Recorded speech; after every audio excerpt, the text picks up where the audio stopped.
everyone. Thank you so much for joining us. WLBT's First Alert Weather Team is keeping you up to date with the latest information. From your morning commute to your afternoon drive, we're on your side, streaming on your favorite devices. WLBT First Alert Weather Plus.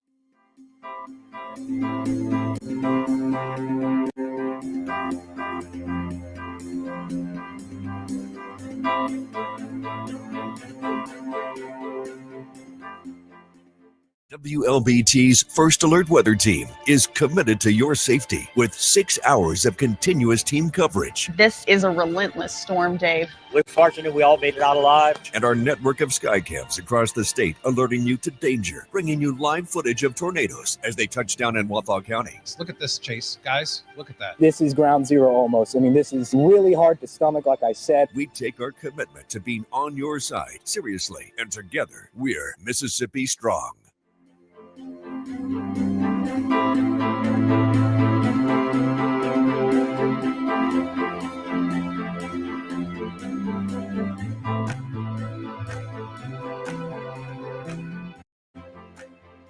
Weekdays, stream First Alert Weather Plus. Good morning, everyone. Thank you so much for joining us. WLBT's First Alert Weather Team is keeping you up to date with the latest information. From your morning commute to your afternoon drive, we're on your side, streaming on your favorite devices. WLBT First Alert Weather Plus.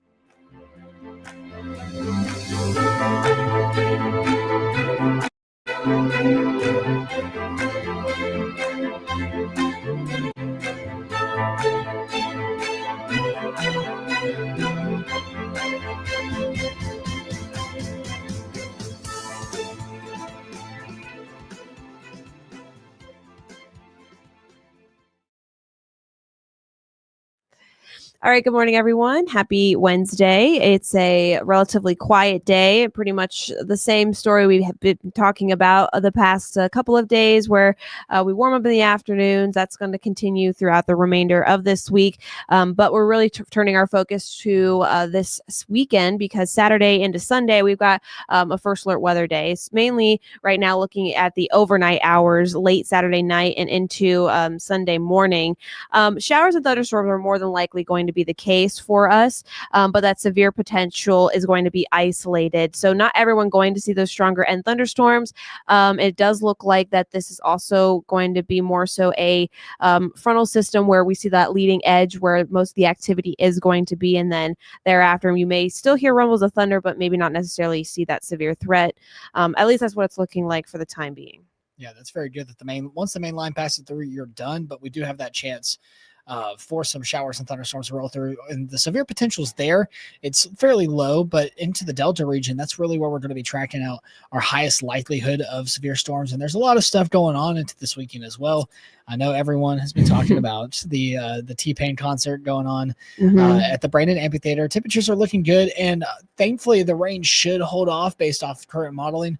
There are some models that actually are trending back a little bit, so that's something to keep our eyes on. But for now, there's not a lot of high confidence that we'll see those storms impacting the early morning or late afternoon, early evening hours, more so overnight. Yeah, so I think that for the most part, I think you should be okay for the concert. Obviously, that is subject to change, and we'll really be able to get into the timing window more so starting tomorrow and then obviously going into this weekend. But here's what it's looking like.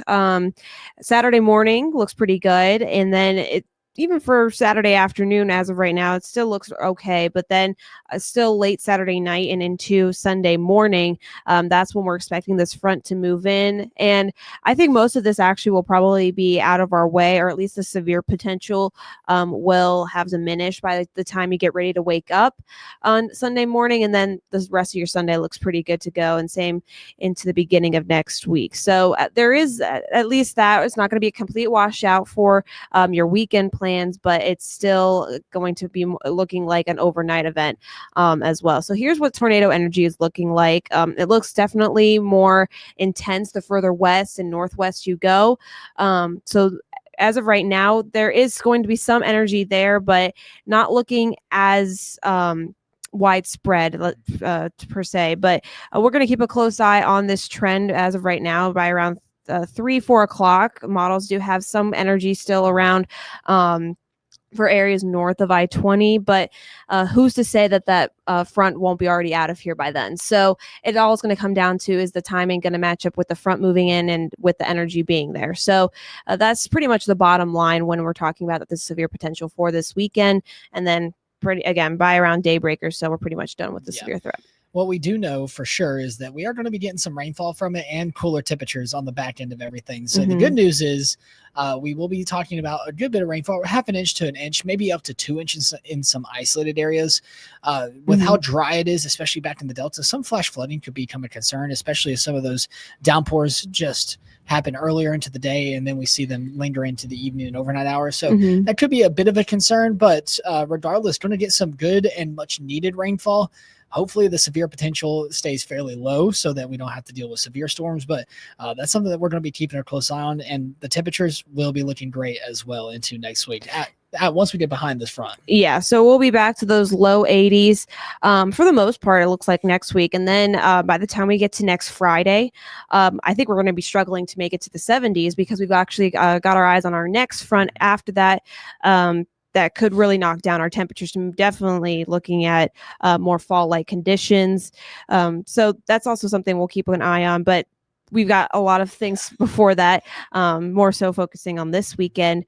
But yeah, it definitely looks a little bit more comfortable for next week, temperature-wise at least. So that's pretty much all we've got going on locally. I mean, tropics-wise, we still have Lorenzo out there, but not really going to affect anything. And otherwise, no other areas that we're currently watching in the Atlantic. So Bentley asks, how is it looking south of I-20? So actually, model trends this morning had this system a little further off to the north. I will say that the most of the severe potential does still look northwest. That's not to say that that won't couldn't change, but models were actually trending to have this a little further north. So we'll keep a close eye to see if that trend continues into our later model runs today. So as of right now, not looking as bad for areas south of I-20, but I wouldn't completely rule out all severe potential going into the overnight hours Saturday. Yeah, just make sure you keep tuning back in as the week goes on. We'll have much more details, like Ashley said, when our high resolution models come out